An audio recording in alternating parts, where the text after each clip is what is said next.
Luego de 2 intentos, el primero contra Hipólito Mejía y el segundo en el que fue derrotado en un proceso interno contra el presidente de turno Leonel Fernández, en una tercera ocasión, Danilo Medina consiguió ascender al poder en el año 2012. Si soy elegido presidente de la República, la capital es de Danilo. Rebasando los pronósticos que a principios de sus aspiraciones le daban una abrumadora ventaja al exmandatario Hipólito Mejía, Medina tomaba el poder en ese año, tras una contienda que superó con el 51% de los sufragios e impulsado por el compromiso de hacer de la tercera gestión PDDista consecutiva una administración que no tuviera precedentes. La República Dominicana invertirá anualmente en educación. Y así lo hizo. Desde su ascenso a la presidencia, su decisión de cumplir con la ley, asignando al Ministerio de Educación el 4% del Producto Interno Bruto, y su repentina visita al sector La Barquita, en medio de las tradicionales inundaciones en toda esa zona, provocaron un impacto entre la gente y la opinión pública que empezaría a elevar la popularidad de Medina a unos niveles inimaginables. En lo adelante se vería a un presidente literalmente sumergido entre la gente, visitando cada pueblo y en contacto y en auxilio permanente del campesino dominicano, unas acciones que a muchos le harían recordar al presidente Juan Bosch. Es la llamada horizontalidad del mandatario. Él se vuelve de igual a igual con la gente, dialoga con ellos, se sienta en una mesa común en un municipio cualquiera y le da humanización a la función pública del primer mandatario, y a la gente le encanta ser tomado en cuenta, ser oído, sobre todo si es de un funcionario, de un líder de importancia.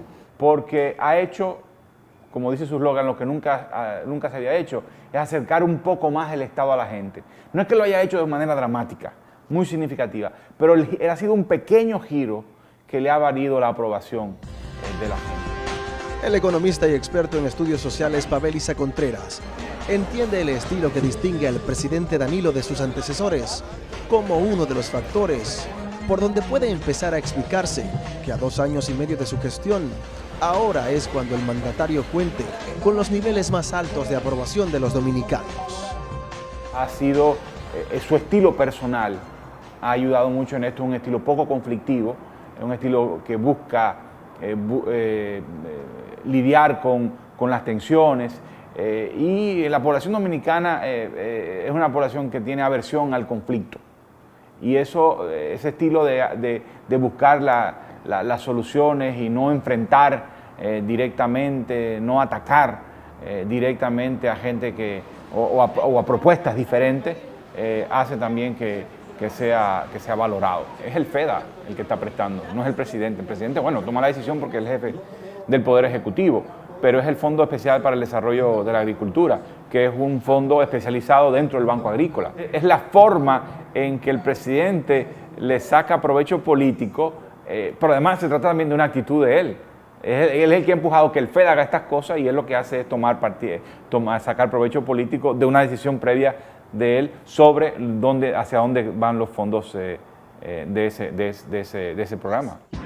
Que estas acciones no solo proveen de educación, estimulación y alimentación. Fue uno de los temas presentes en la rendición de cuentas del presidente frente a la Asamblea Nacional y todo el país, en la cual también subrayó la integración masiva al Plan Nacional de Alfabetización, la tanda extendida en el horario escolar y la implementación del sistema de emergencias 911. Este hacedor de opinión pública también ha observado con detenimiento cada paso de Medina y entiende que además de sus méritos, el manejo de la información sobre las cosas que hace el presidente ha sido clave para la valoración positiva de su administración. En el primer plano está el manejo bien dirigido de una campaña publicitaria no abrumadora, muy inteligente, bien dirigida a un blanco, a un público meta específico, los más desposeídos, que son la inmensa mayoría del país, y a una manera de transmitir conformidad a través de los mensajes, de las visitas y de las acciones políticas que en cierta medida desarman la reactividad de los dominicanos. Y en último plano de ese mismo nivel, del manejo político de las acciones públicas está que el presidente no ha sido estremecido todavía por ningún caso de corrupción política que se pueda considerar de envergadura, distinto al pasado. Sin embargo, entre los temas a los que Medina otorgó menos tiempo en su alocución y los que prefirió no incluir en su exposición de 1 hora y 45 minutos, se encuentran algunos que podrían representar las principales críticas a su administración. La situación del país no es nada beneficiosa ni halagüeña como quiere presentarse. Incluso se acaba de mostrar un documento de un estudio donde en América Latina el promedio de movilidad social, de ascenso social de la gente fue un 41% en 10 años. De manera paradójica, en la República Dominicana apenas un 2%. En un panorama así no podemos hablar de desarrollo, de crecimiento, de sostenibilidad, ni de felicidad de la gente. Entonces, ni una buena seguridad de la ciudadanía, seguridad humana, no seguridad ciudadana como llaman, ni un buen sistema de salud, ni seguridad social, ni un salario que sirva, uno de los salarios más deprimidos del continente entero. Ni podemos decir que los males de la corrupción han terminado. Incluso la palabra corrupción no existe en el diccionario de la actual administración de gobierno, ni lo mencionan eso. Esta prestigiosa politóloga tiene bien resumidas las razones por las que, conforme a las encuestas, la luna de miel entre Danilo Medina y el pueblo dominicano se ha extendido hasta hoy, cuando ya va en curso su 3er año de gobierno. El presidente Danilo Medina tiene un escenario en el que se encuentra solo prácticamente, sin oposición o una oposición muy débil y con unos puntos de comparación que lo dejan muy bien situado, ya que sus referentes son Leonel Fernández, que está desacreditado con quienes fueron su principal punto de apoyo, que fue la clase media, y con el PRD y lo que representaba en su momento el último gobierno, pero sobre todo la crisis fruto del fraude financiero de Baninter. Está segura de que la ciudadanía, aunque describe como muy mal la situación nacional y no se perciben posibilidades importantes para el progreso y el ascenso social, expresa el temor que tiene de permitirle el poder a políticos que propicien la corrupción administrativa o que manejen inadecuadamente la economía. De todas formas, le da a las encuestas una lectura bastante crítica.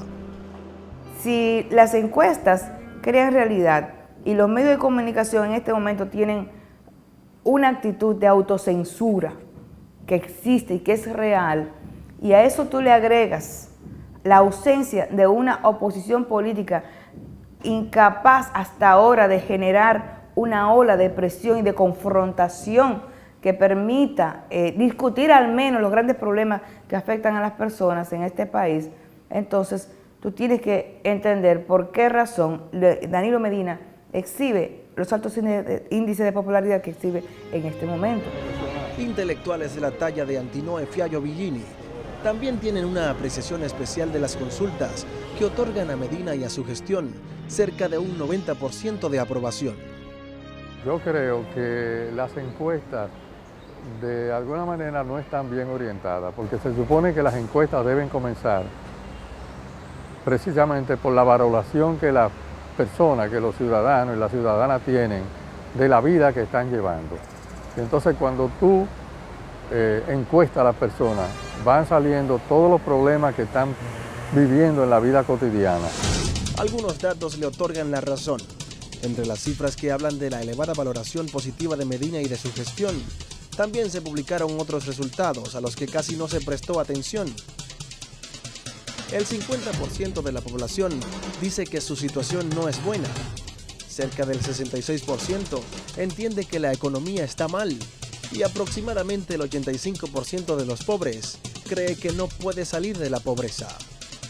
Lo que yo creo es que de una u otra manera, las encuestadoras de una u otra manera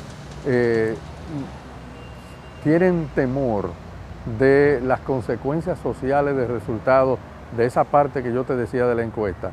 Y como de una u otra manera las encuestadoras son parte del sistema social de orientación, entonces tienen que manejarse de esa manera para tratar de evitar que la evaluación que hace la gente del deterioro de su vida cotidiana también se pueda reflejar en una crítica radical al sistema político.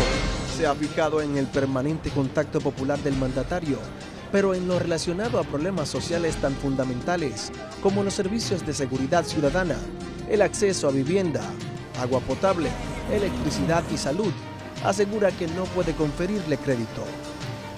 Bueno, porque los liderazgos tienen sus estilos y tienen la manera en que van a manejar su presencia en la sociedad, pero de todas maneras, aunque hay diferencia de los estilos, de una u otra manera, en un momento determinado, la gente se da cuenta y valora que hay unos problemas estructurales de fondo que sin embargo no se tocan, que son los que determinan cómo es que la sociedad efectivamente puede ser transformada. El campo, por tanto, es una gran fuente de riqueza para cualquier país. Y así es como la ya muy hablada popularidad del presidente Danilo Medina se mantiene en lo alto, también pese a la marginalidad, el alto costo de la vida, la escasez de oportunidades para la juventud, el desempleo y la poca eficiencia de las autoridades del orden y la justicia, y otros muchos flagelos sobre los que ya la gente no parece tener expectativas de cambio. Muy por el contrario, aprovechando el temor que impera de retroceder hacia lo que podría ser todavía peor. Algunos pujan porque Medina piense seriamente en hacer cuanto esté a su alcance para seguir en Palacio más allá de 2016. Y mientras tanto, Danilo solo se limita a escucharlos, diciendo que aún queda mucho por hacer, de lo que nunca se ha hecho. Porque si entregamos dinero que luego no puede reponerse, estamos botando dinero del Estado.